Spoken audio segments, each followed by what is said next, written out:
નાણાં ખર્ચતા પહેલાં એને આશીર્વાદ આપો.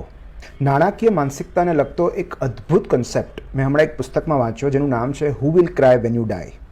રોબિન શર્મા લિખિત આ પુસ્તકમાં એક પ્રકરણ છે બ્લેસ યોર મની, એટલે કે જ્યારે પણ તમે રૂપિયા ખર્ચો ત્યારે એને મનોમન આશીર્વાદ આપો કે કોઈ જરૂરિયાતમંદ પાસે પહોંચે, કોઈ ભૂખ્યાને અન્ન આપે, કોઈની સુવિધામાં વધારો કરે, કોઈને વૈભવ આપે, કોઈને બિઝનેસ કરવાની તક આપે, કોઈને આર્થિક સલામતી આપે, કે પછી કોઈને મોજ શોખ પૂરા કરી શકવાની ક્ષમતા આપે, અને એ રૂપિયો બમણો, 3 ગણો કે 4 ગણો થઈને આપણી પાસે પાછો ફરે.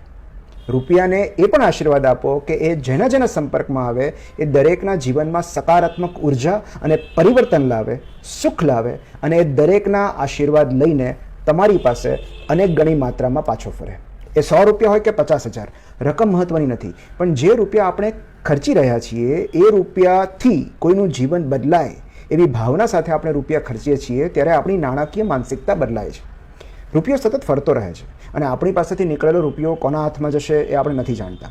પણ કોઈના કુટુંબમાં યોગદાન આપવાના કે કોઈનો વેપાર વધારીને એને આડકતરી મદદ કરવાના ઈરાદાથી જ્યારે આપણે રૂપિયા ખર્ચીએ છીએ ત્યારે આપણે એની સાથે એક સકારાત્મક ઉર્જા પણ વહેતી કરીએ છીએ.